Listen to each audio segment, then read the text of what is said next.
This is the carburetor for Steel 261.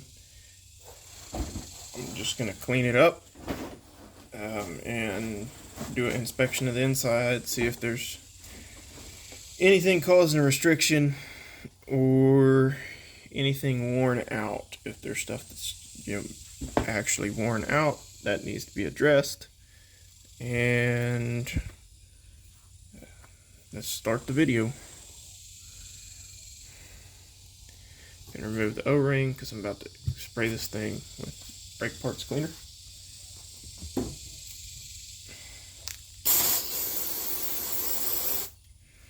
This is all mesquite dust.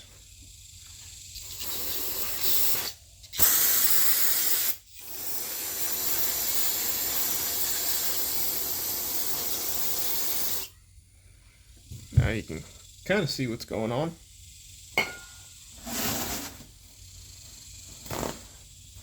If I was at work, I'd have thrown this thing in an ultrasonic cleaner.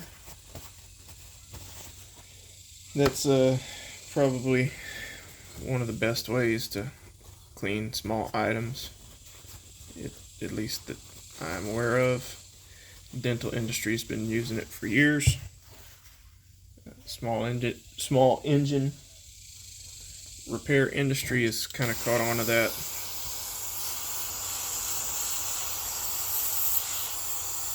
You know, if you can learn tricks from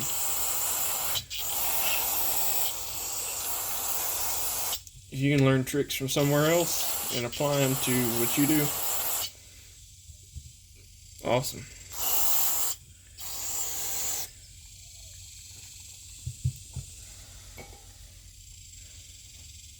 Let's throw a new paper towel up here.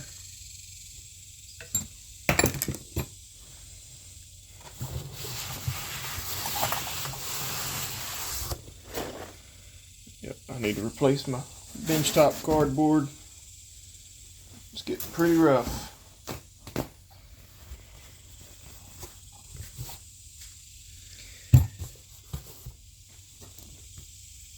So backstory on a carburetor. This saw is in for performance work. Just going through it. Since it's got to come apart, carburetor comes off of it anyway. It was pretty anemic, and the carburetor surprisingly clean. These diaphragms are very distorted. You got some buildup back there. This is distortion. That thing needs to be flat, and it's all out of whack. Let's check the other side. If this is loaded up with fines, wood shavings, whatnot, that can be a big reason as to why it didn't seem quite responsive or didn't have much power.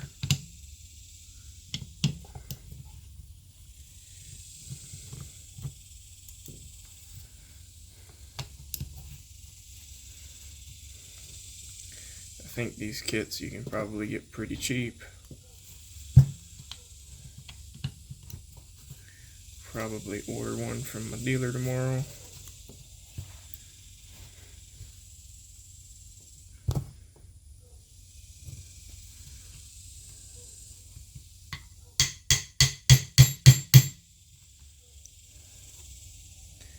It's clean, very distorted.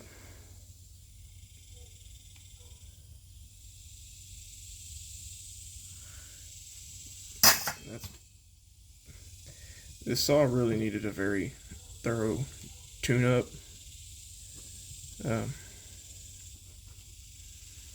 It's like 10 years old. I'm sure this is probably factory parts. Let's get the razor blade out. Try not to stick this in my finger.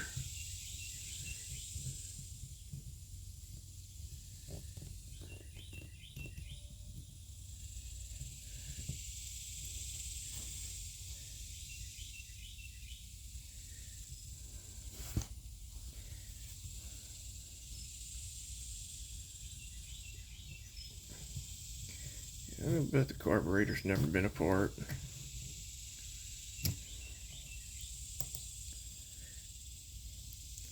This piece should not be as stubborn to remove as that one was.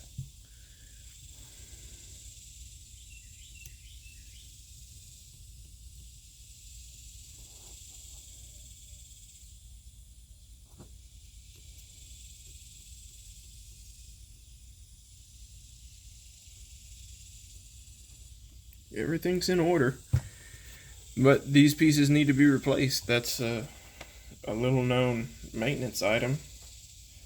I'd call it a maintenance item, but it's something you do every, it depends on use. If it's something that sat on the shelf, I'd probably do it every 5 years, as long as good fuel stayed in it. If you put bad fuel in it, or let fuel go stale in there, I'd change it out then. It's kind of up to how often you use it. Of course, your mileage may vary situation, but change them out every once in a while.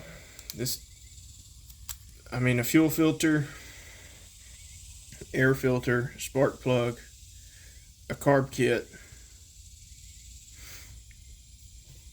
Fuel lines are kind of a maintenance item once something gets to be a certain age, but changing all of that out